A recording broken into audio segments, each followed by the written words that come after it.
everybody, it's JT Sports Match, you guys, with another video. And I'm here with my Miami Hurricanes versus the Florida Gators preview and prediction video. Going to be previewing this game and finally giving my prediction at the end of this game. Now, before I begin, make sure to like the video and subscribe. I upload NFL videos and college football videos daily. And I'm really excited about this matchup. This matchup has been highly anticipated. A lot of Miami Hurricane fans, a lot of Florida fans going at it all off season. And now this Saturday, we get to see it all on the line, all on the field. And the first thing I want to say is, if you're a Florida fan or a Miami Hurricane fan, and whichever team you're rooting for, if you think Miami's going to blow out Florida or Florida's going to blow out Miami, I think you're sadly mistaken, because both of these teams are more evenly matched than a lot of experts are giving these teams credit for. So a lot of people think that Florida is the more talented team and Florida is just going to completely dominate Miami just because they're the better team. Have to disagree with that. It's a Florida fan that goes to my school, and I had to break it down to him. I said, okay, if you think Florida is better than Miami, let's go position by position, right? And let's compare and let's see which position Florida is better than Miami at. So at first we started with the quarterback position. Florida has Felipe Franks, and Miami has Jared Williams, who's going to be starting his first ever college football game as a starter. So, obviously, we're going to give the advantage to the Florida Gators because Felipe has started the last couple of seasons. He has way more experience, and he's been in the system a lot longer than what Jared Williams has. Jared Williams is kind of going to be in his first game. He's going to have to try to figure things out.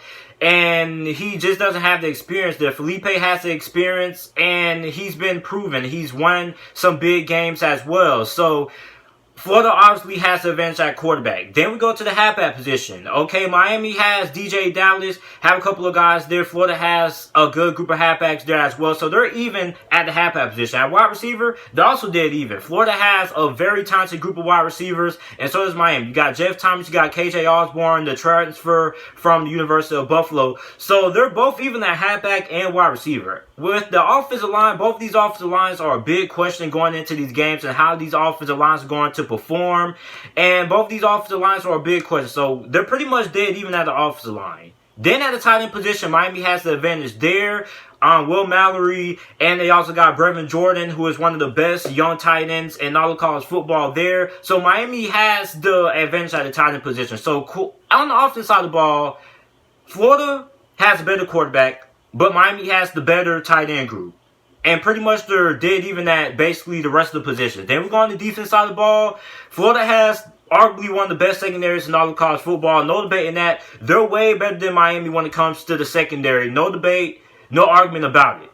Linebacking core, Miami has it. Miami has the best linebacking unit in all of college football. You got Michael Pickney. You got Shaq Quarterman.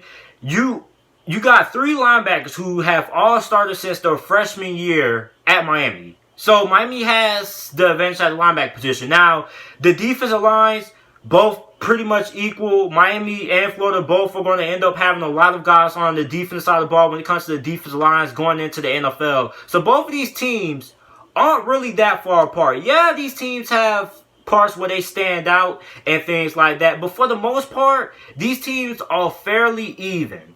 So now let's compare the Miami offense to the Florida defense from their 2018 stats. So in 2018, Miami's offense was 104th in yards per game in total offense. They had 358.8 yards per game. Then they were one of the worst teams passing the football. They were 112th in the country in passing yards per game, 167.3. They were 45th in the country in rushing yards per game with 191.5. And they were 65th in the country in points per game with 28.8. Now, for the defense, on the other hand, last season in 2018, they were 343.3 yards per game allowed on the defense side of the ball, which was 28th in the country. They were 180.8 and passing yards per game allowed, which was 13th in the country. And in rushing yards per game, they were 65th in the country with 162.5 yards per game rushing allowed. Then they also allowed 20 points per game, which was 20th in the country. So this Florida defense was very good last season, especially when it came to stopping the pass. And Miami's offense wasn't really that good because we have to take into the fact that Mark Richt calling the same plays literally all this dude caught was run, and pass on third down. So the offense was really predictable. So Miami's offense wasn't really that good last year. You also got to take into the fact that they were going back and forth with Malik Rozier and N'Kosi Perry every week. It was a big question seeing who was going to end up being the starting quarterback week to week. So Miami's offense wasn't really that good. So hopefully in this game, Miami's offense should, like I expect, take a step up now with a new head coach and a new offensive coordinator who's going to be calling the plays, and Dan Enos. So the offense should be more efficient and a lot better than what it was last season by a landslide. And this Florida defense should still be pretty good because they have a lot of talent on the defense side of the ball. Now let's compare the Florida offense to the Miami defense.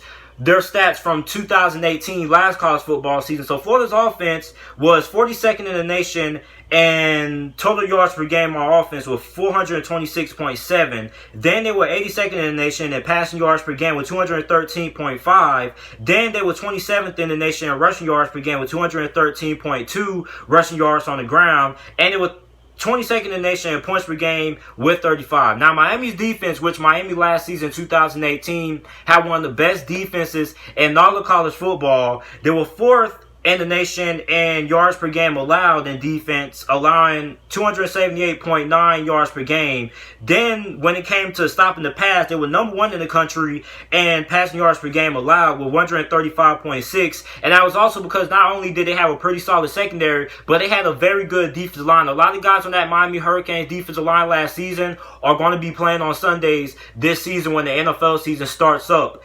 And then when it came to rushing yards per game allowed, they were pretty much average in that department. They were 42nd in the nation in rushing yards per game allowed with 143.3. And points per game allowed, they only allowed 9.5 points per game, which was 18th in the country. So Miami's defense, although they lost a couple of guys, well, a lot of guys in the secondary and a couple of guys up front, this defense is still going to be very productive. Now, the benefit for Florida is they're going to be in the second year under head coach Dan Mullen.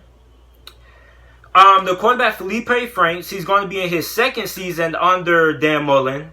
And that benefits us for the offense. I'm going to give Florida's offense the benefit of a doubt. A lot of people aren't really that sold on Felipe Franks. But here's the thing, right? Felipe Franks is playing under Dan Mullen. Dan Mullen is the quarterback whisperer. Okay? Dan Mullen has gotten guys like Tim Tebow and Alex Smith and Dak Prescott to the NFL. He got Tim Tebow drafted in the first round, right? When Tim Tebow got drafted years ago, all people were talking about was his throwing motion, his mechanics weren't that good, this and that. He still won the first round. So, Dan Mullen with Felipe Franks, I don't think Felipe Franks is going to be as bad as a lot of all these other fan bases are pointing him out to be. I think under Dan Mullen, as long as he's under that Dan Mullen system, he's going to be pretty solid. The Felipe Franks reminds me a lot of Mitchell Trubisky, right? You got to look at the improvement that Felipe Franks made from his 2017 college football season going into 2018. This dude had a tremendous turnaround from 2017 to 2018, kind of like Mitchell Trubisky, because that's all due to Dan Mullen and Dan Mullen's success with quarterbacks in the past and his system. So as long as Felipe Franks is under that Dan Mullen system, the worst Felipe Franks will be this season will be average. I don't think he will be no worse than average. Okay, so Felipe Franks, I want to end the talk about how he almost got his job taken by Contrast, this and that.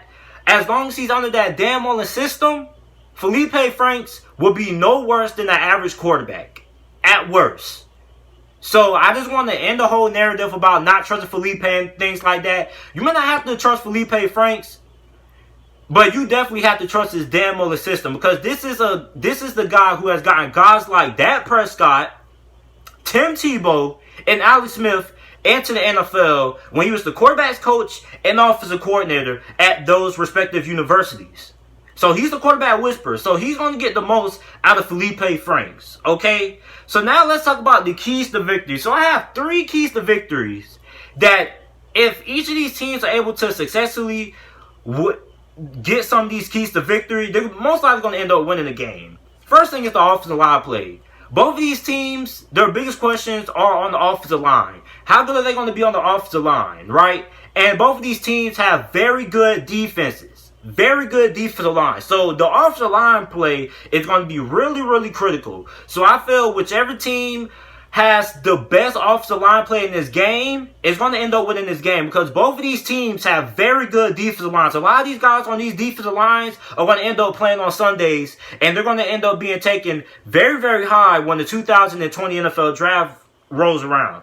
My second key to victory for both of these teams is the quarterback play. Both of these quarterbacks are going to have to end up making some big throws against some very tough defenses, and they're most likely not going to be having a lot of time to go back and pass. They're also going to be facing some pretty tough secondaries as well. Jarren Williams, in his first college football game as a starter, the only action Jarren Williams has really saw was against, I believe it was Savannah State last season, I believe it was.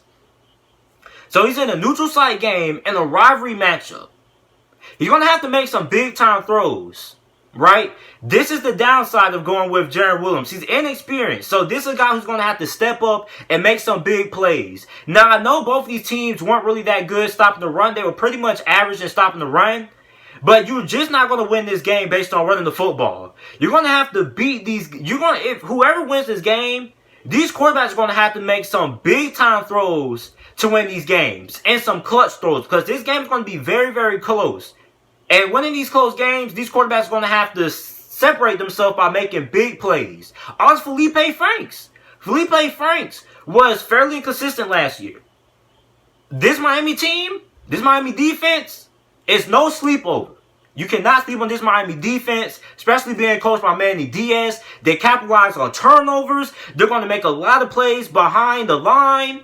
Felipe Franks is going to have to step up and make some plays. So both of these quarterbacks, whichever team gets the most out of their quarterback position, whichever quarterback outplays the other, is going to have a good chance of winning this game. It's all going to come down to those big throws. Both of these quarterbacks are going to have to end up making some big throws to win this game. I know a lot of people are going to be like, run the football. But run the football only gets you so far in a game like this. Eventually, you're going to have to toughen up. You're going to have some faith in these quarterbacks. And these quarterbacks are going to have to end up winning this game for you. Because that's what it's going to come down to. One of these quarterbacks are going to have to make a play or have a drive that they lead their team down the field and end up winning this game, because this game is going to be close. And when you're in a close game, quarterback play, mistakes, turnovers, efficiency, accuracy is all very, very important and key in a game like this. And the last thing is the line of scrimmage. Like I said, I know quarterback play is going to be big, but also these guys are going to have to be able to have some success running the football. Now, both of these guys are really good when it comes to stopping the pass, and they have very good pass rusher on their team. But when it comes to stopping the run, there's a little bit of a weakness when it comes to their defense. So whichever team is going to be able to win up front and have a little bit of success running the football, they're going to have a good chance of winning this game. So the team that I'm going with to win this game, I'm going to go with the Miami Hurricanes. I'm going to go with Miami for the upset. I think this Miami team is way better than what it was last season. Although they're going to have a young head coach and a guy like Manny Diaz, you have a guy like a Dan Enos, who's a very solid play caller. I trust Jarren Williams.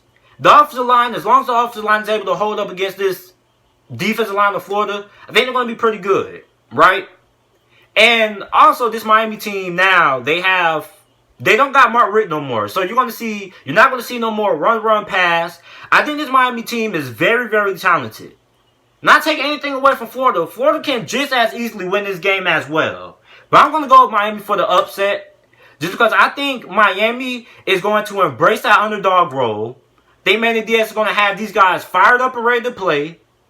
And I think this is going to end up being a very, very close game. This game can go either way. Both of these teams can end up winning this game. I can say Florida could win this game as well because they have more experience. They've been in Dan Mullen's system for over a year now, going into year 2. The Miami Hurricane players are in a new system and things like that. But both of these teams have a very good chance of winning this game. But I'm going to go with the Miami Hurricanes for the upset. And if I had to have a score prediction, I say Miami wins this game 21-20.